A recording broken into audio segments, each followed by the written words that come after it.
gbogbo ẹ̀yin ọmọ ọ̀dọ́ tá a jọ ń káàkiri ọ̀dọ́jọ́ ni wá ẹ má jẹ́ kí a fi àyè gba Fúlàní lórí ilẹ̀ àwọn bàbá wa ẹ má jẹ́ ká bú ọba mọ́ ẹ má jẹ́ ká bú jòyè mọ́ nígbà tá a la fẹ́ jà fún àwọn ọ̀rẹ́ wa táwa ń kọ́kọ́ ń bú ọba tá à ń bú jòyè èmi náà ṣe bẹ́ẹ̀ rí bọ́mọ pẹ́rẹ́ àmì padà ẹ má jẹ́ ká bú àgbààgbà kankan mọ́ ẹ má bolóṣèlú kankan ẹ̀rù kálukú ń bẹ̀rù wọn ò lè sọ̀rọ̀ ọba ò lè sọ ìjòyè lè sọ ẹ jẹ́ ká ronú ẹ má jẹ́ ká bá àwọn bàbá jà mọ́ ẹ má jẹ́ bú wọn mọ́ ẹ má jẹ́ àṣẹ wọn làwọn ará pẹ̀lú wọn àwọn àgbà tán bá jó lóṣèlú tá a bá fẹ́ kọ́ wọn rẹ̀ wá lọ́wọ́ á gbé wọn mọ́ra á gbé wọn mọ́ra ni à ní bú wọn mọ́ ẹ má jẹ́ àṣejẹ̀gbọ́n ẹ má jẹ́ àdàlúrú a lè gba ẹ̀tọ́ wa láì ṣèjẹ̀gbọ́n a lè gba ẹ̀tọ́ wa láì yìnbọn a lè gba ẹ̀tọ́ wa láì dàlúrú gbogbo protest mo ṣe ní ìlú Nàìjíríà mi ò rí ibi tí mo ti ẹnìkan lè sọ pé mo pààyàn tàbí mo jó nǹkan náà tàbí mo bà nǹkan jẹ́ mo lọ písù torí pé olówó lèmi náà tí ò bá sólówó lára ń dì mọ́ gbogbo nǹkan tọ́lọ́run fún yẹn lọ́lọ́run fún mi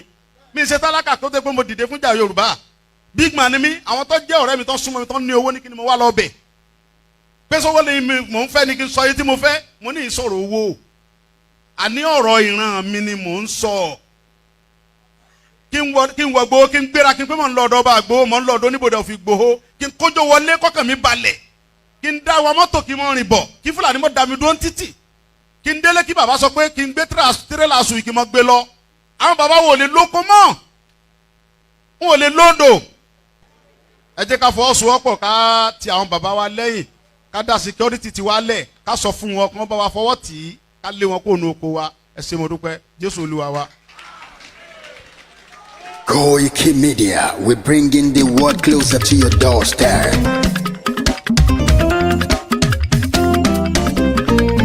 Koiki Media, Koiki Media, Koiki Media, we bringing the world closer to your doorstep.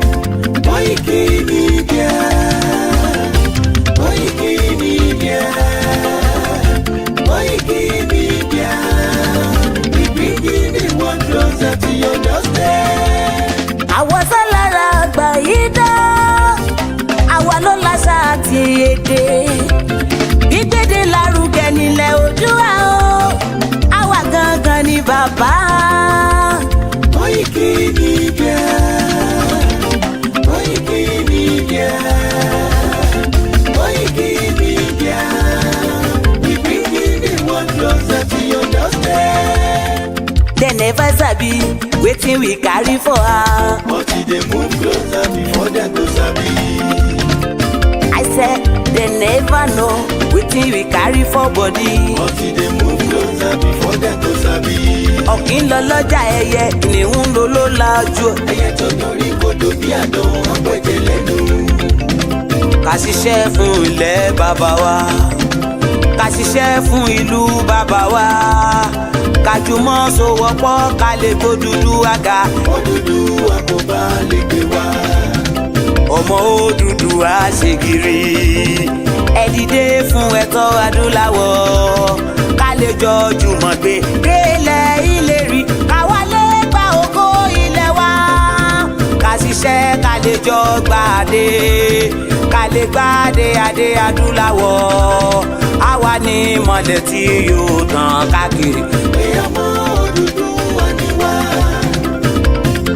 Koiki Media, àwa là ń gbé tó lárugẹ. Ètò tó gbójú ògbó tí wàá máa ní. Kásá ẹgbẹ́ polówó ọjà wá kájé gbúgbà yín jẹ. Ètò tó gbójú ògbó tí wàá máa ní. À ń gbé tó lárugẹ, à ń gbàsà lárugẹ. Ètò tó gbójú ògbó tí wàá máa ní. News and sports ẹ máa rí gbọ́. Ètò tó gbójú ògbó tí wàá máa ní. Ọmọ Ìjẹ̀bú alárẹ̀ mi ló ní kí n máa ké tantan. Koiki Media ọ̀rọ̀ lágbájúmọ̀ mi o, máa bá ṣẹ̀rẹ̀ lọ o. Ọmọ Yorùbá nìyẹn, ọmọ Yorùbá tata o. À ń gbádùn rẹ, ọmọ Ìjẹ̀bú alárẹ̀ mi, ṣẹ́yìn lọ máa fi dìbò tẹ̀ mọ́lẹ̀ o. Ẹ̀yin lọ́mọ onígbò máa ń dé máa dé, ẹ̀yin lọ́mọ onígbò máa wọ̀ o. Igbó máa wọ̀ gbàjòjì ò gbọ́dọ̀ wọ, àjòjì tó bá wọ bẹ́ẹ̀ á tẹ̀lé ní ẹbọra.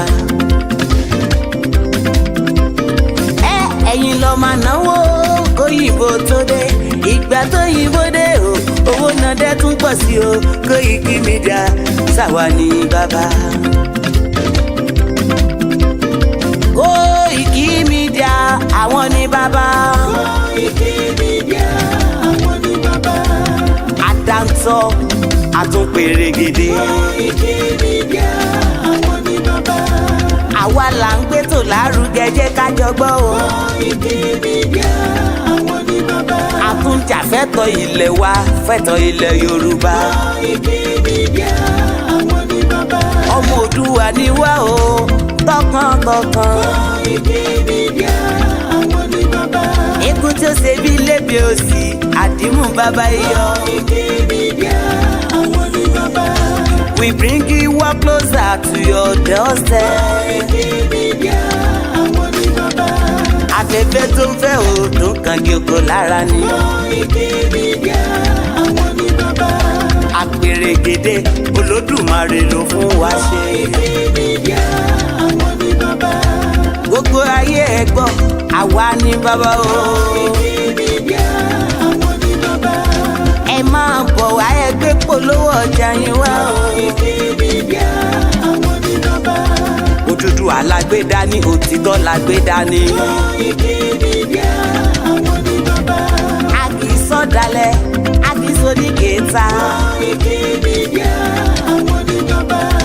Àdúró tán àtúnpèrègèdè. Koiki Media àwọn ni bàbá. Koiki Media we bring you one closer to your doorstep. Àwọn ni bàbá. Koiki Media is around. To give us latest. Is around o. Give us latest. Ladies and gentlemen, Ẹ mú kalẹ̀ sílẹ̀. Ẹ tẹ́tí ẹ gbọ́ ètò tó pójú gbogbo. ladies and gentlemen, Ẹ mú kalẹ̀ sílẹ̀. Ẹ tẹ́tí ẹ gbọ́ ètò tó pójú gbogbo. Koiki Media is around. To give us latest.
ọ̀dọ́jọ́ ni wá ẹ mọ̀ jẹ́ kí a fi àyè gba Fúlàní lórí àwọn bàbá wa ẹ mọ̀ jẹ́ ká bú ọba mọ́ ẹ mọ̀ jẹ́ ká bú jòyè mọ́ nígbà tá a la fẹ́ jà fún àwọn ọ̀rẹ́ wa táwa ń kọ́kọ́ ń bú ọba. And a very good afternoon, and we're very, very limited with time, so I will not have the privilege this afternoon to start mentioning your names as you are joining the program, but I can always say good afternoon and thank you once again for being part of this particular program. As we continue to review the letter of one of our iconic leader, not some of these failed leader, also known as Babalola.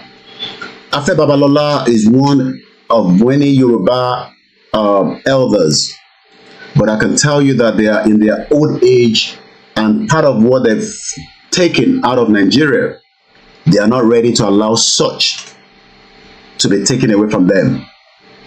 You might be waking up this morning, or you might probably not be aware that Babalola is also one out of many Yoruba elders that is against the Yoruba people from exiting the contraction that was created by Britain, known as Nigeria. Who is Babalola? Tani wọ́n pè bẹ́ẹ̀? Many Yoruba people will know him, but many Yoruba people might also not know who he is. So we're going to give you a bit of background and why we are going to be talking about Babalola on this particular program this afternoon. Mo kí gbogbo ọmọ Yorùbá nílé lóko pé ẹ káàbọ̀ sórí ètò lẹ́ẹ̀kan sí, and this program should not be more than an hour plus. And like I said, there is a very limited time, but as I said yesterday, we will continue to review the beautiful letter, the negotiation letter that has now been presented to President Bola Ahmed TINUBU on behalf of 60 million Yoruba people, requesting that a negotiation between us and him must now be set up by the federal government so that we can decide our fate on the right to self-determination. What is self-determination? Other countries were refused at first, but we have to remember, and this is a really important point, that self-determination is an inalienable international right and a law as well. And other countries will recognise Scotland's democratic choice expressed at the ballot box. They will recognise that because that is the route that many other countries have taken in order to become independent. And just to make that point, that international law is very pragmatic on that point. So we should have... You would expect that someone like Babalola should be on the side of Professor Banji AKINTOYE. But most of them are part of the greed. Most of them are part of those that wants to keep the Yoruba people inside the contraction known as Nigeria. The letter that we are presenting to TINUBU has up to June 15 to be responded or at least acknowledged. Then after that, many more things will be happening. But for now, those of you that are saying that, are we not going to be coming out for protest, rally, to create awareness around the world as we've done when President Buhari, the evil monster, was there? Yes, it's going to happen.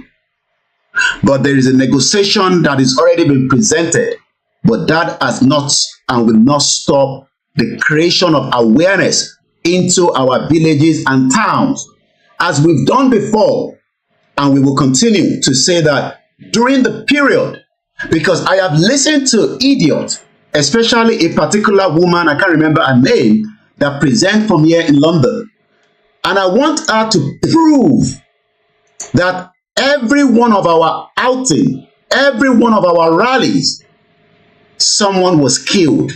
Because she said in one of our programs that during most of the rallies that we presented across Southwest in Yoruba land, and I'll be showing you one or two of those rallies.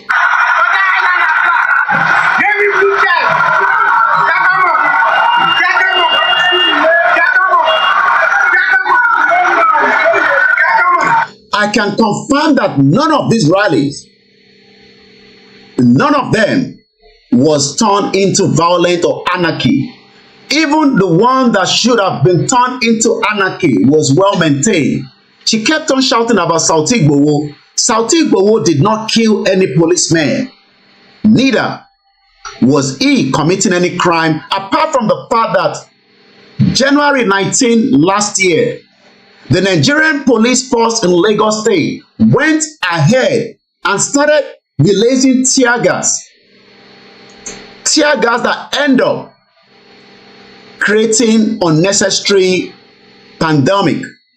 And during that period, people were running helter and skelter. Yes, a police vehicle was bombed down. When you create such enabling environment, it will happen. But South IGBOHO did not kill any policeman. Rather, it was a police officer that shot dead a peaceful Yoruba man in Ojota. The same thing happened during July 3rd, 2021, when Jumoke Oyeleke was gunned down by the Lagos State Police under the leadership of Governor Sanwo-Olu.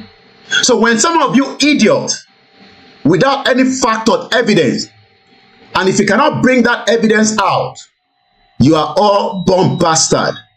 Nobody can say that any of the rally, whether it was a small, big rally that was presented to the communities, to the towns, to the villages, were turned to violence. I witnessed many of those rallies in my 6th month in Nigeria in 2021. And even after we left Nigeria, none of those rallies were violent.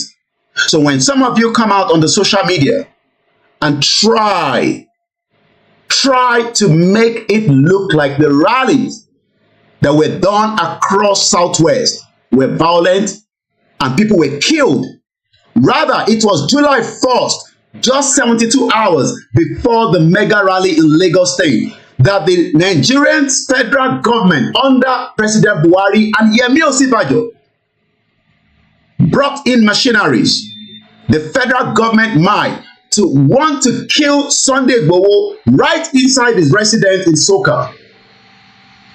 Sunday Igboho escaped.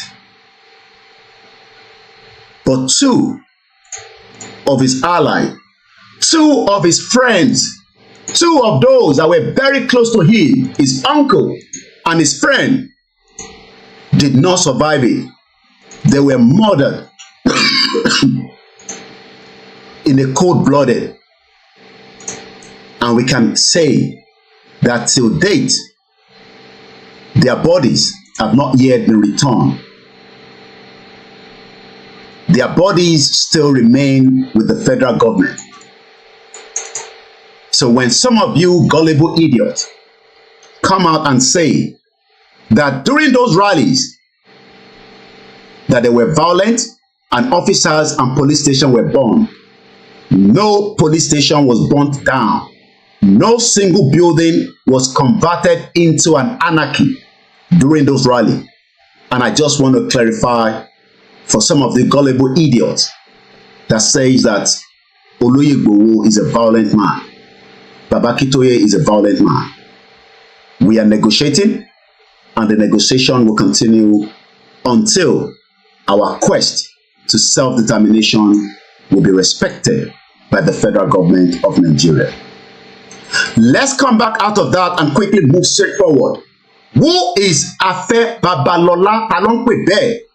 Some of these old men at the age of 94 years old. He was born on the 30th of October 1929. And I want you to minus 1929 from 1914 and give me what result is coming out.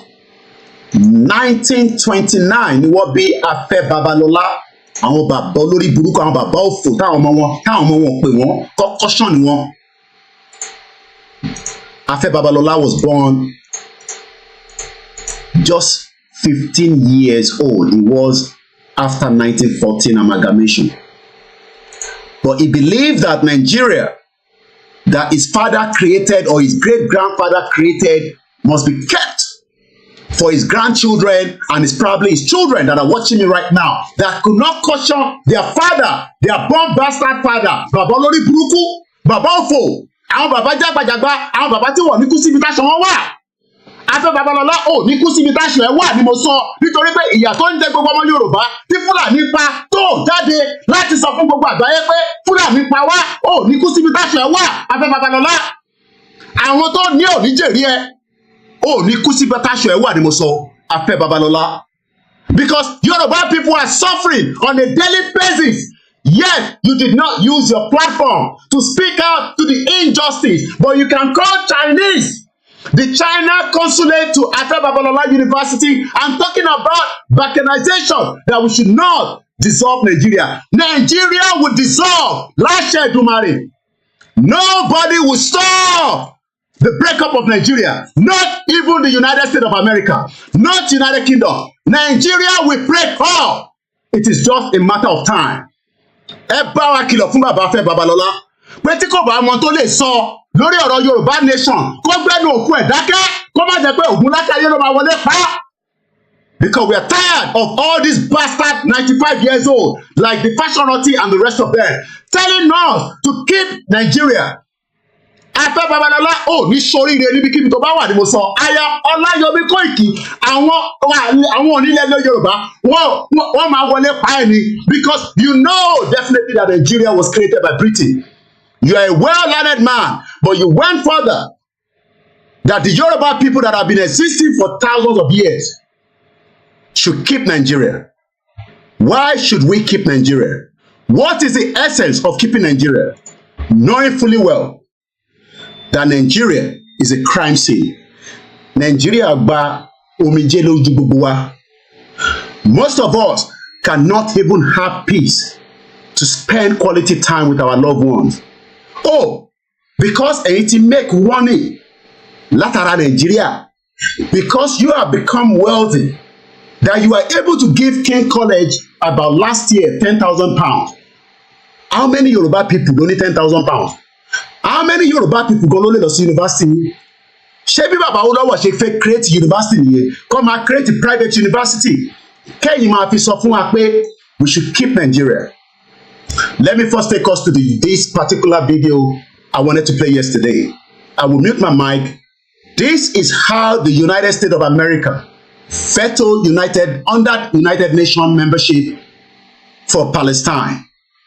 This took place some few weeks back. We were looking for the video yesterday. I promise you, I was going to bring it back. My name is Olayomi Koiki, known as Koiki Media, an advocate for the self-determination. Afe Babalola, ẹ̀yin tẹ́ bá mọ̀, ẹ sọ fún pé kó ṣọ́ra, kó sá fún wa nítorí pé kíni. We are not going to sit back and allow all this nonsense that have taken place. That if you want to negotiate with the military, with the civilian, and I know because Dr. Fayemi sọ pé lórí burúkú nìyẹn, ó ní ó fẹ́ jẹ lára airport tó fẹ́ kọ́ sí Èkìtì tí wọ́n fún ẹ ṣe, and that is why you and Fayemi agree. You cannot look yourself in eyeball to eyeball. You are part and parcel of the creation of Nigeria as it stands right now. But rather than use your learned law, gbogbo ilẹ̀ mọ̀ pé 1999 constitution is a fraud. You did not speak out for the Yoruba people that have been massacred in Ekiti State, in Ogun State, across Yoruba land. I've never seen your press statement saying that Fulani tó ń pa wá. What is your relationship with Fulani? Afe Babalola, kí ni relationship ẹ? Let's listen to this. I come back.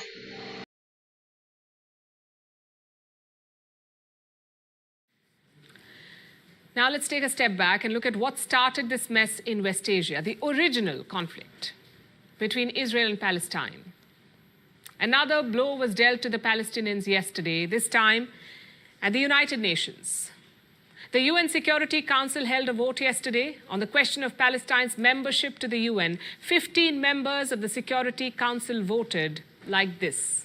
Will those in favor of the draft resolution contained in document S/2024/312 please raise their hand?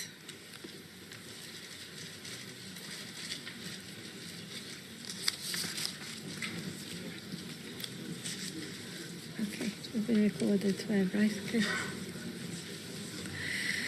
Those against?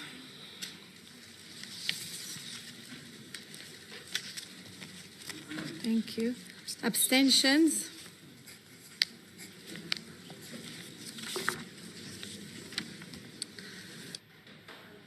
Twelve Security Council members voted to allow Palestine to join. 2 members abstained. That's Britain and Switzerland. They chose not to vote. And 1 lone Security Council member rejected the resolution. That is the United States of America. So, of course, because of how the UN works, the resolution was rejected. The US used its veto and torpedoed Palestinian dreams of UN membership.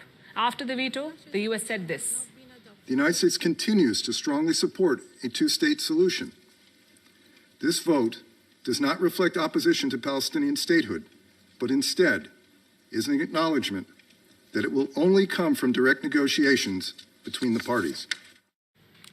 The US says it strongly supports a 2-state solution, but it seems that strength did not extend to UN membership. If the US had not vetoed the resolution, Palestine would have become the 194th permanent member of the United Nations. Now remember, this does not mean much, not on the ground anyway. UN membership would not have created a new country called Palestine. It would not have forced Israel to withdraw its troops from Gaza or even the West Bank for that matter. Nothing would have really changed on the ground, nothing other than a symbolic victory for the Palestinians, which they clearly knew. This resolution naturally will not be the alternative for serious political negotiations that are time-bound to implement the two-state solution or relevant Security Council and GA resolutions, and to resolve the pending issues between Palestinians and Israelis. However, this resolution will grant hope to the Palestinian people, hope for a decent life within an independent state.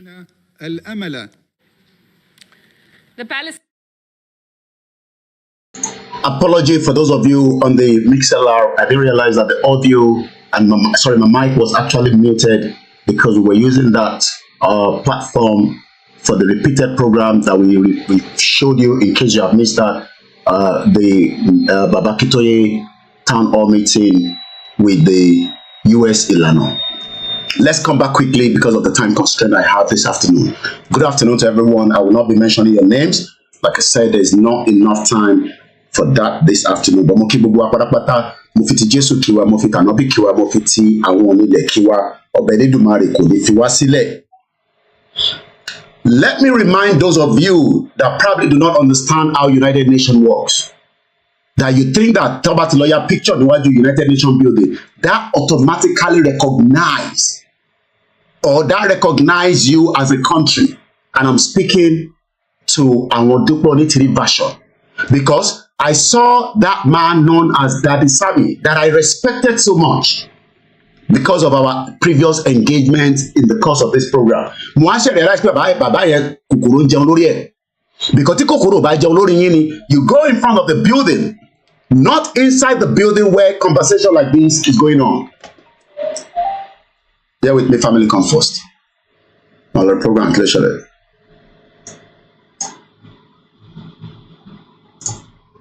Gbogbo ẹ̀yin ọ̀dọ́ ni wá. Ẹ mọ̀ jẹ́ kí á ní ìgbà fúlàní lórí àwọn bàbá wa. Ẹ mọ̀ jẹ́ ká bú ọba mọ́. Ẹ mọ̀ jẹ́ ká bú jòyè mọ́. Nígbà tá a la fẹ́ jà fún àwọn ọ̀rẹ́ wa, àwa kọ́kọ́ bú ọba tá à ń bú jòyè. Èmi náà ṣe bẹ́ẹ̀ rí. Bọ́bọ́ pẹ́rẹ́ àná padà. Ẹ mọ̀ jẹ́ ká bú àgbàgbà kankan mọ́ polóṣèlú kankan. Ẹ̀ka ló bẹ̀rù ò lè sọ̀rọ̀. Ọba ò lè sọ, ìjòyè lè sọ. Ẹ jẹ́ ká ronú. Ẹ mọ̀ jẹ́ ká bá bàbá jà, ẹ mọ̀ jẹ́ ká bú ọmọ, ẹ mọ̀ jẹ́ ká wọn àwọn pẹ̀lú wọn. Àwọn àtọ́bájọ́ lóṣèlú, tá a bá fẹ́ fọwọ́n rẹ̀ wá lọ́wọ́, á pè wọn mọ́ra ni, àní bú wọn mọ́. Ẹ mọ̀ jẹ́ àṣẹ. I'm very running out of time this afternoon, but we're trying our best.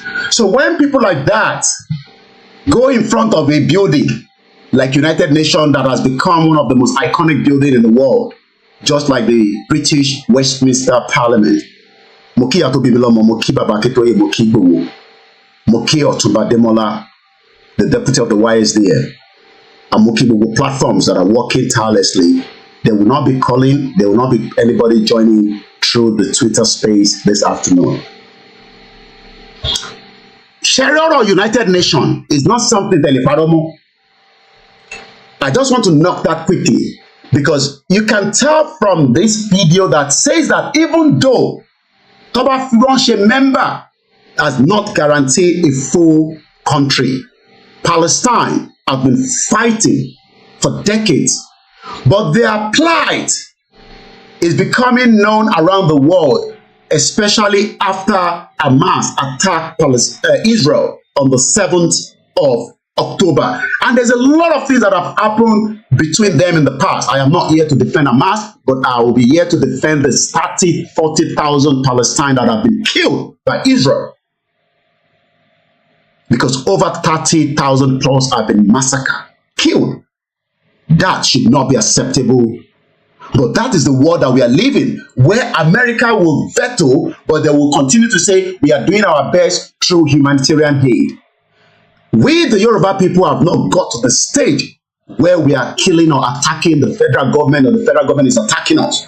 When that state comes, your plight will get to the United Nations Security Council. But right now, nobody should deceive you that your plight is right in front of the United Nations Security Council. Nothing of such. Yes, our representatives have written letter to the United Nations, but nobody is discussing us yet because it is not for discussion. Nítorí pé a ṣì wà in the process of negotiating, in the process of making awareness, in the process of making a quest. But when we have people like Olori Buruku Afe Babalola, because Ibe Gogo Lorombo, but I just want us to listen to the final 3 minutes of this, my beautiful Indian broadcaster. They have the resources to do a lot. I don't have that resources to play with. And that is why we will continue to make use of some of their content. Let's go back and listen to the last 3 minutes.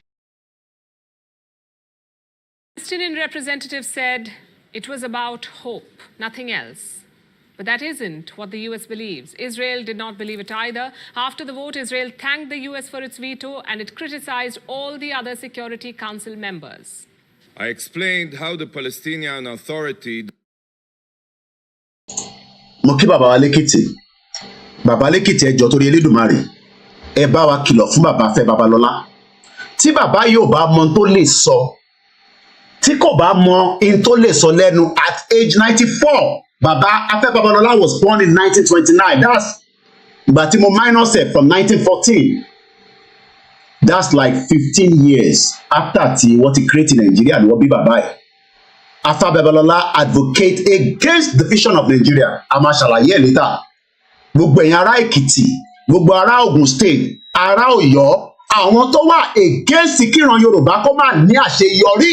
Òun ni bàbá olórí burúkú tí kò ní kú sí ìtaṣọ ẹwà tó ń pè ní Afe Babalola. Àwọn bàbá òfò at 94 mo padà bọ̀ níbẹ̀. Mo kí bàbá wa lẹ́kìtì, gbogbo àwọn mídíà tó bá wà lábẹ́ ètò ni mo kí. Gbogbo ẹni tó kọ ẹ má bínú àní lè má dárúkọ yín. does not meet even the basic criteria. That they have no authority over their territory and that the Palestinian Authority is a terror-supporting entity.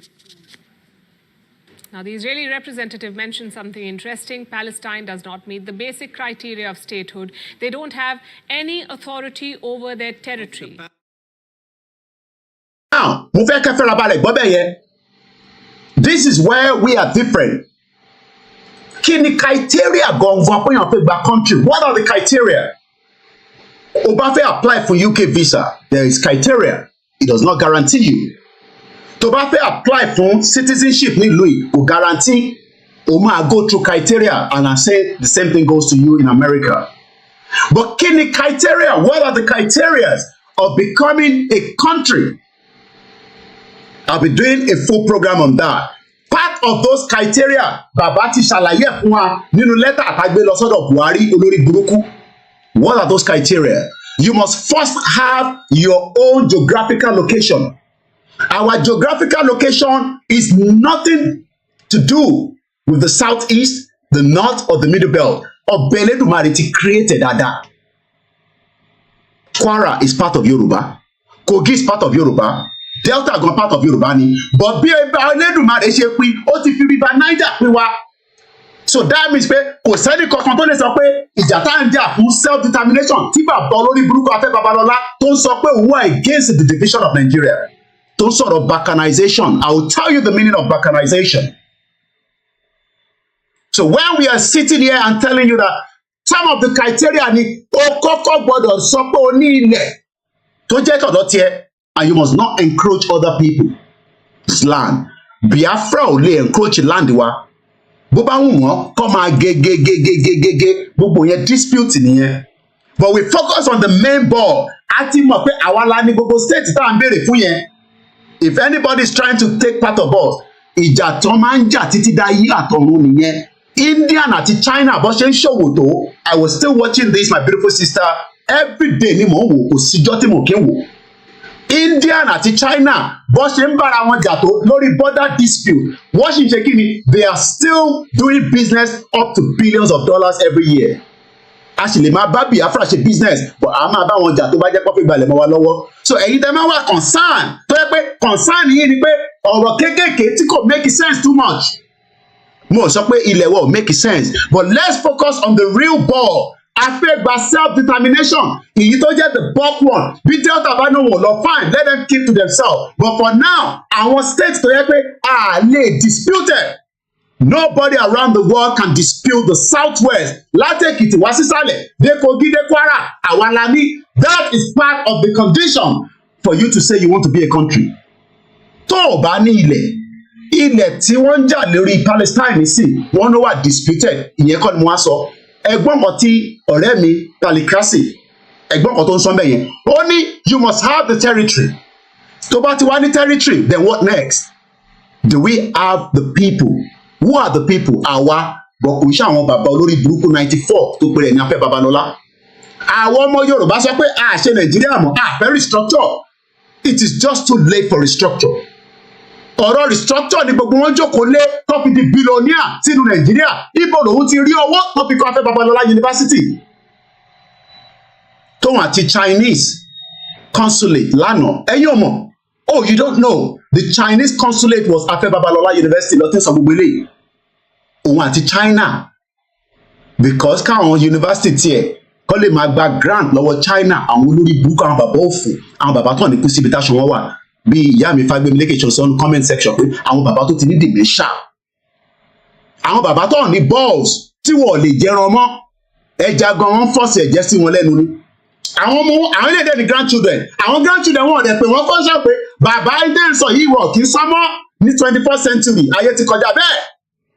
Ayé ti kọjá ní tíyàn kan máa ṣẹ̀sán fún wa pé with the division of Nigeria, kíni, what is Nigeria? What mo ń bí gbogbo wa pé what is Nigeria? Kí ni Nigeria? Do you know the meaning of Nigeria? Afẹ́ Babalola, what is the meaning of Nigeria? Ẹ wá ṣàlàyé meaning òye wa. Kí ni meaning Nigeria, Afẹ́ Babalola? Come and tell us what is the meaning of Nigeria. Ẹ jẹ́ ká gbọ́ bí Afẹ́ Babalola bí wọ́n kó ìwúsí etí yìí.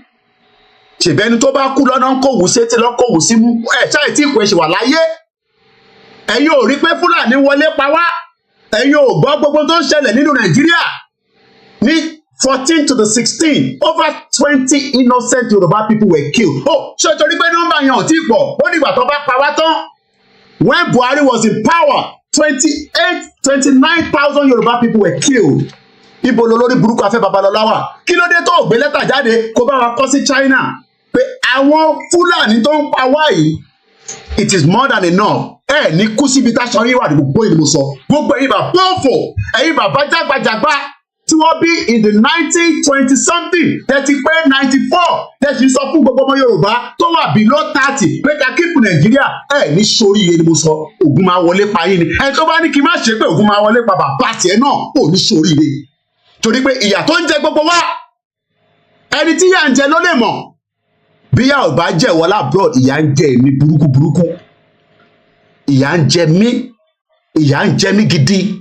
So gbogbo yín pátá ogun máa wọlé pa yín ni. Ẹ jẹ́ ká gbọ́n tí pásítọ̀ yìí sọ. Bóyá etí ń di Afẹ́ Babalola kò gbọ́ gbogbo tí yàn ń sọ látijọ́ ẹ̀. Bóyá etí ń dùn wọ́n. Bóyá wọ́n sì ń rò pé Nàìjíríà 1960 là ń bá bọ̀. Wọ́n mọ̀ pé yẹn ti kúrò níbẹ̀. The Western region has been destroyed. Kò sẹ́ni kankan tó máa fún yín ní Western region. Tinubu ò lè fún yín ní Western region. If you are one of those expecting, ẹja fi sísà mi sílẹ̀, ẹja focus lórí bàbá òfin. If you are one of those still thinking that níjọ́ kan máa wáyé, a máa gba Western region, èmi ò ń ṣe ọba Elédùmarè, mo ń ṣe Jésù, mo ń ṣànábì. Tó bá wáyé, bó wáyé kò stop self-determination. Self-determination is a right. Bí Nàìjíríà ò bá gbé wa, tí kò dẹ̀ gbé wa, why are we keeping it for? I pray God will give Aṣíwájú the courage to do it. Because it will affect even himself. It will affect all the ADC powers. It will affect all the MDs of banks. The MDs of banks are the destroyer of this system. The powerful, the high and the mighty. He is stepping on their toes. I pray God give him the grace to do it. The next thing he should do, tell him if you know him, is to restructure this country. Nigeria is a fraud. One particular tribe repressing the whole of us. You do hear what Central Bank governor wants to do? Just a department. the Operation Department for Central Bank to be moved back to Lagos, where you have 99% of the headquarters of bank. The north is agitated. Don't take Abuja back to Lagos. They don't care. If you have become beggars, it's okay for their oligarchic mentality. I talk like no other pastor talk. I talk like no other pastor talk. Because I have seen into governance, I have seen into the church. And I know where the problem is in this country. Are you hearing me? They may not like what I'm saying, but they cannot dispute the truth. This country cannot go on like this. Okay, I was talking about those who migrated. I don't blame those that want to japa. You know, initially I was saying don't japa. You hear me say that again? Japa if you want to japa. Because you look at the country and say what future? If it goes on like this, what future? If it goes on like this, civil war is imminent. If it goes on like this, military intervention is imminent. Do we want to go back to that? No. Something must happen. I have always believed that something must happen. Do you see the way we pray in this church? Make Nigeria one. We don't pray. Nigeria is not one, and it can never be one. We are different nations tied together by force. We should still be one country, but let everyone govern in the same way he likes. Are you here? Bàbá fẹ́ Babalola, Pastor Fẹ́mi ló sọ̀rọ̀ yẹn. Ṣé ṣebí Christian lẹ́yìn? Ṣebí Christian ni? Afẹ́ Babalola ṣebí Christian nìyẹn? Wọ́n ní Nigeria is not one country. Why then are you telling us to keep Nigeria and saying Nigeria division is not possible? The time has come. Tí àwọn tó nílẹ̀ wọ́n fẹ́ gbalẹ̀. Àwa ọmọ nílẹ̀ ti dé. Àsìkò tó tí ọba Elédùmarè ti gbé wa dìde. We will not relent. Ẹni tó bá lóhùn fẹ́ Yorùbá nation, ẹ lọ dúró dè wá ní àgèdè ọ̀run. Ikú máa mú yín lọ. Àwa máa wá ṣayé lọ. Gbogbo ẹ̀yin bàbá òfò, ẹ̀yin ìyá òfò, ẹ̀yin ọmọ kékèké tẹ́ ń wò pé àwọn bàbá burúkú yìí wọ́n lè fún yín ní 1 million naira. All these bastards cannot give you 1 million naira to set up a business. Kàkà bẹ́ẹ̀ wàá fẹ́ ṣe ritual ni. Ẹ̀yin tẹ́ ń sọ pé ẹ fẹ́ Yorùbá nation. Pastor ló ń sọ̀rọ̀ lẹ́ẹ̀kan yẹn. Nigeria is not a country. It is not even close to a country. Kò tẹ̀ jẹ́ ká máa pè ní country rárá. There's nothing the government can do to stop our quest. This is the Scottish people. Wọ́n lé fọ̀ wọ́n lé kan náà. Afẹ́ Babalola ṣe èso wà létí ẹ. Ẹ̀yin ará Èkìtì ẹ bá ń pe Afẹ́ Babalola mọ́ra. Pé kó sá fún wa o. Because we are tired of all this their nonsense.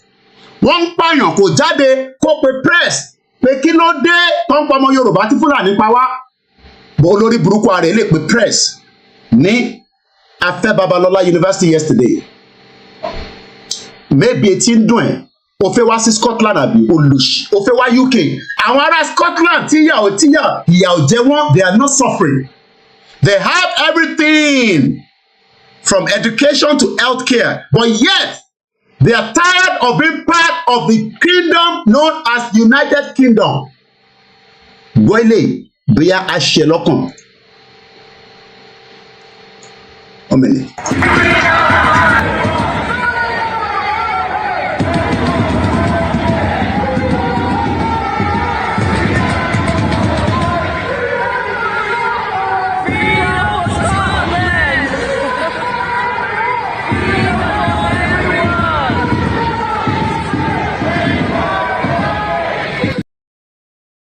Some of you have never experienced the feeling of freedom. These are Scottish people that have whatever it takes, but yet wọ́n náà wọ́n wà tired. Àwọn ò fẹ́ ṣe pẹ̀lú UK mọ́. Ìwọ máa sọ pé ó fẹ́ ṣe pẹ̀lú Nàìjíríà torí Afẹ́ Babalola ń gbóhùn sókè. Afẹ́ Babalola is only protecting his own interest. He's not protecting the interest of Yoruba people, not even Nigerians. Not even Nigerians. Tibalowo, yes, I can send my children to private university in this country, but I don't have to. Because the government university is more than enough to allow them to go and study. Most of you will never have access to Afẹ́ Babalola University. You will pay out of your nose. those are the Scottish people crying out, freedom for Scotland, freedom for Scotland, as we are saying freedom for the Yoruba people. But yet many of you don't understand the reason why we are fighting for the quest of the Yoruba people.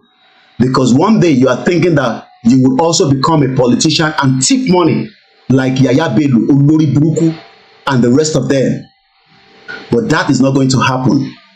Ẹ̀yà tún sọ fún Afẹ́ Babalola bóyá wọ́n gbà ìṣòmọ́ ìtì bàbá yẹn ẹ bá mi yọ ìṣó etí ẹ̀ ẹ̀yà ará Èkìtì. Ẹ̀yà ará Èkìtì mo bẹ̀ yín ẹ bá mi yọ ìṣó tó wà lé etí Afẹ́ Babalola ó ti ní dementia. Kò gbọ́ràn mọ́ o. Kò gbọ́ràn mọ́ o. Ó ní kò sí nǹkankan tó ń jẹ́ pé kó divide Nàìjíríà. Ó ní àjọ máa pín àjọ máa wà ní Nàìjíríà. Àjọ máa ṣayé Nàìjíríà ni. Ìwọ ló máa lọ ṣayé Nàìjíríà lé ògèdè ọ̀run. We are not praying for your death, but if your wish is to say that Yoruba ò ní lọ, gbogbo ẹni tó bá ní Yoruba ò ní lọ, ẹ lọ dúró dè wá lọ́hùn ni, because we are not award anywhere for now. Ìwọ ní 95, kọ́lọ̀ fún ẹlẹ́mìí gúngún, kó fún ẹ náà another 40 years. Tó bá fẹ́ mi ní 40, èmi ṣe máa pé probably 80 plus. Egungun tèmi á sì le ju tiẹ̀ lọ. By that time, ìwọ á máa wà bedwetting. Tó bá sì wà láyé, Yoruba will be free. Ẹ̀yin olórí burúkú tẹ́ kẹ́ ló gbogbo resources yín, gbogbo opportunity tẹ́ ní, ó wá gbé Chinese wá sínú embassy inú commission ẹ̀, màá sọ tó kọ sínú ìwé yẹn fún yín, because this program comes to an end in probably less than 10 minutes. I gotta go, I got other things to deal with. But ẹ jẹ́ ká gbọ́ George Akinola tó bá wa sọ̀rọ̀ ní 2017. Bíá olórí burúkú Afẹ́ Babalola bíá kò gbọ́ nígbà tó ń pariwo ní 2017, ariwo ti sìn. Ẹ̀yin tẹ́ bá mọ̀ ẹ́ send fídíò yìí sí pé Ọláyọmí Kóìkì ni mò ń jẹ́. Gbogbo tó bá fẹ́ ṣe ni kó tètè bẹ̀rẹ̀ sí ṣe, lọ́ọ̀yà ni kó ṣe, Androdi, you are a bomb bastard, bàbá burúkú yìí. Impediment to Yoruba development is the impediment to Yoruba development. Without Nigeria, we won't be where we are. 1962, we were far ahead of South Korea and North Korea. We were far ahead of China even. We had television before France.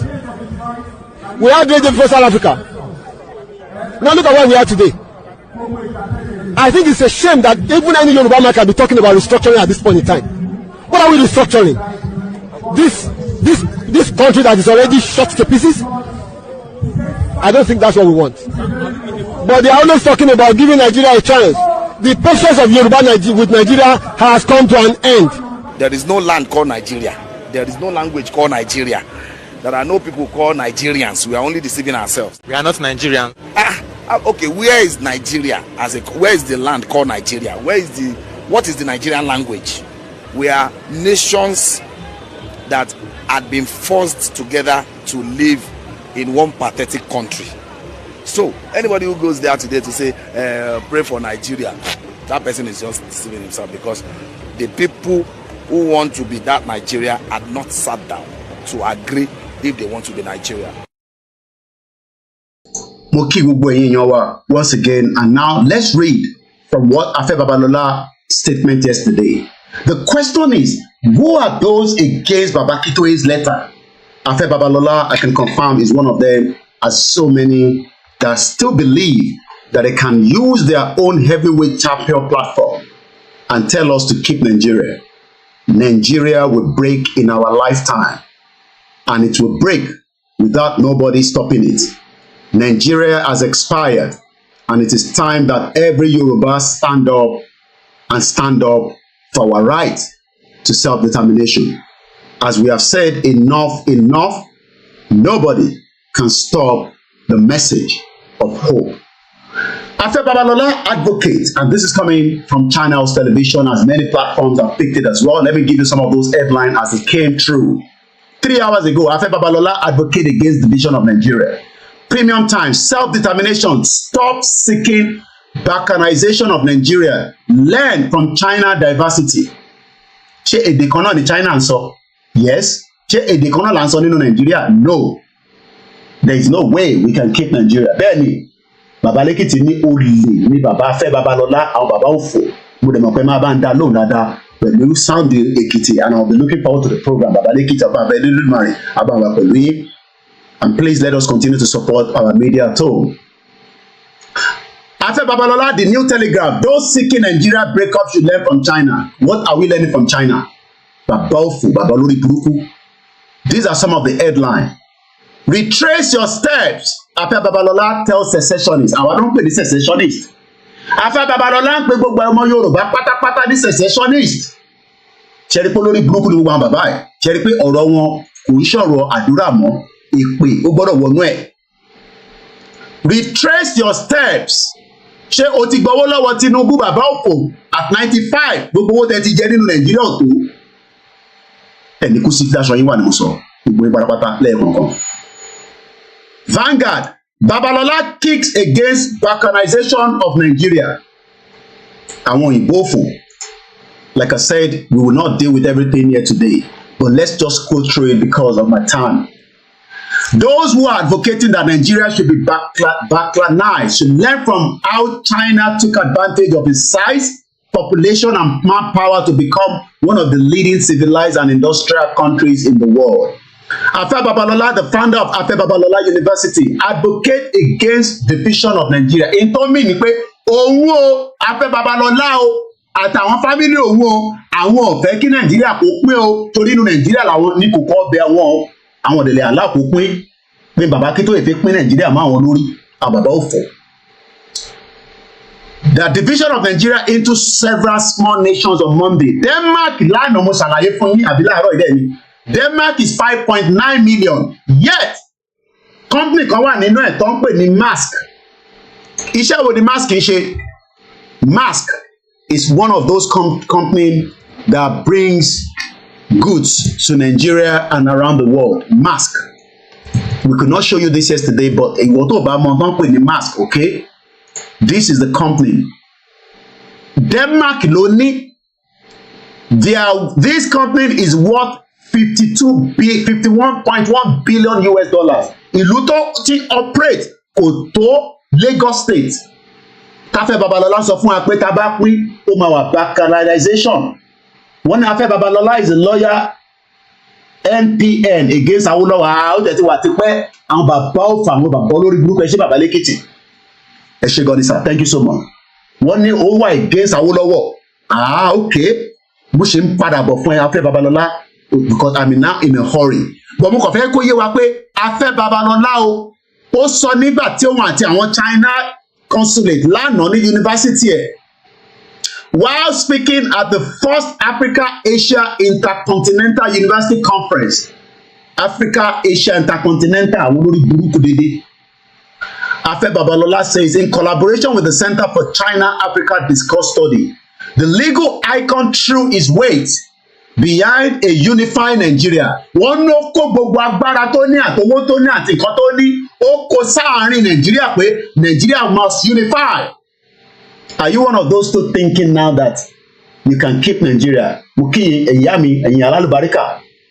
Ìyá wa Fátúsì Elizabeth wọ́n ní bàbá olè tó ń jẹ nínú Nigeria ní bàbá Afe Babalola. Ẹ má bínú pé mo ní ká kọ́mẹ́ǹtì púpọ̀.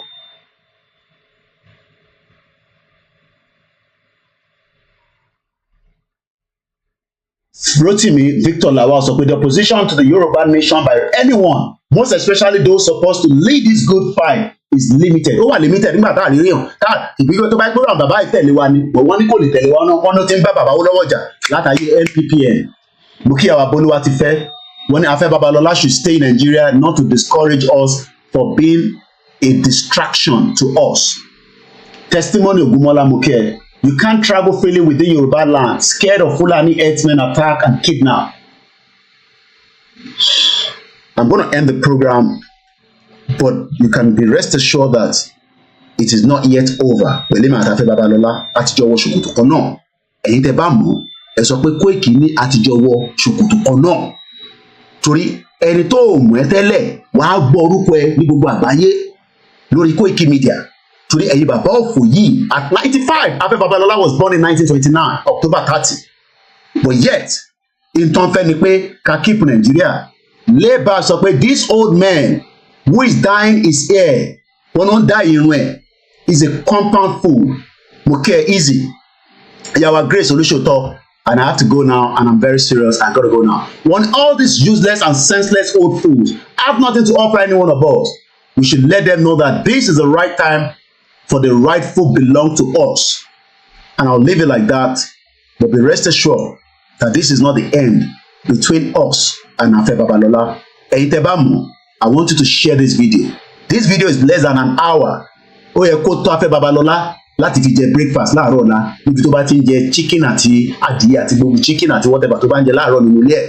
Mo mọ̀ pé kò ní lè jẹ chicken yẹn dáadáa. Wọ́n ti máa bá grind nínú àwọn grinding machine. A máa mú bí pure bí soup ni. Mo kí gbogbo ọmọ Yorùbá nílé lóko. Orúkọ mi ni Ọláyọmí Kóìkì tí gbogbo yín mọ̀ sí Kóìkì Media. Mo ní mi ni last man standing lórí ìrìn àjò ìlágbára Elédùmarè. Bẹ́ẹ̀ ló ṣe máa rí. Mo kí gbogbo àwọn medias wa tó ń ṣiṣẹ́ takuntakun nílé àtàwọn tó ń ṣiṣẹ́. Bẹ́ẹ̀mi ṣe ń parí ètò aago 4 àti ṣìkan láàárọ̀ yìí títí dago 6. Bẹ́ẹ̀mi ṣe ń parí Bàbá Lẹ́kìtì gbé láago 6. Mo mọ̀ pé tó máa fi di ọwọ́ rọ̀lẹ́ ọ̀pọ̀lọpọ̀ náà máa tún gbé lọ́tùn lósì àdúpẹ́ lọ gbogbo àwọn àtàjọ ṣiṣẹ́ yẹn. Ọba Elédùmarè kò ní jẹ́ kó sú wa, kò ní rẹ̀ wá. Gbogbo ẹ̀yin tí ẹ bá ń rán àṣàsí sí wa, àṣàsí máa padà wọlé wá bá yín ni. Gbogbo ẹ̀yin tẹ́ bá ń sọ pé ìran Yorùbá ò ní bọ́ àfàyínlé Ọba Elédùmarè lọ́wọ́, kò ẹ jẹ́ wùtòwùtò. Mo kí ẹ ìjáyà. You've used your voice throughout today. Mo wá anthem and I found it already. And I have to go now. Thank you so much. My name is Olayomi Koiki. Ẹni Ọlọ́run dá mo kí ẹ Silver Badmus. Mo kí yín. Mo kí ẹ̀ ń dá wà lórí mixer line. Má bínú pé the first 10-15 minutes my audio mic was muted. Allow Baba ní àṣẹ Elédùmarè. Afe Babalola ò ní jèrè. Bẹ́ẹ̀ ni. Torí pé tó bá pọ́ pé jèrè ni, ó yẹ kí gbogbo wọn support Yorùbá nation. Ògúnmọ́lá Abíọ́dún mo kí ẹ. Gbogbo yín pátápátá ẹ̀gbọ́n mi Yẹmí Fátókè ẹ kú náwó àná. Ẹ̀yin lẹ máa ń send owó láti Nàìjíríà pé kí n fẹ́ ra coffee. Mo mọ bí ẹ ṣe fẹ́ work, but you keep sending it and I appreciate. Yorùbá has come to stay, nothing can stop it. Mo kí ẹ brother mi, sister mi, my beautiful sister. Tọ́ni Kóìkì, ìwọ ni bàbá Yorùbá. Ẹ má bínú pé mo ti lè gbé kámẹ́rà mi wọ́n.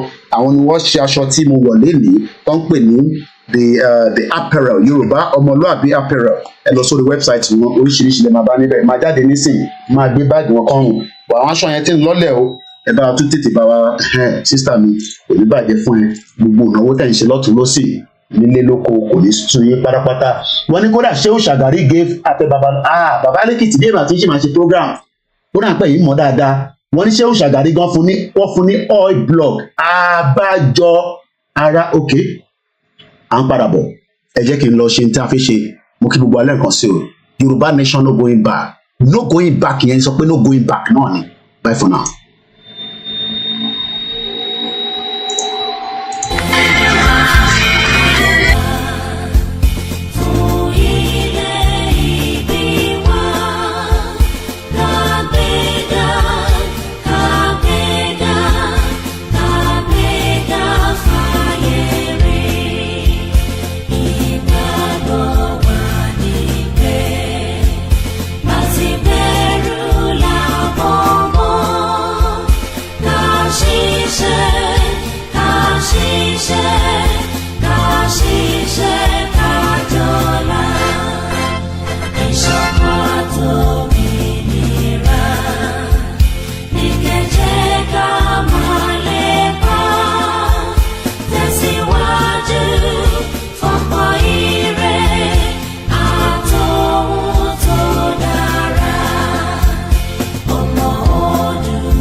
Koiki Media bringing the work closer to your doorstep. Kedi Oseni, thank you so much, everyone. If I didn't mention your name, Sheguano, you can be rest assured that your name is already in the book of Eledumare for being one of those that want our people to be free. Mukia Yoruba Nation now on Twitter Space and the rest of you that have joined us as well.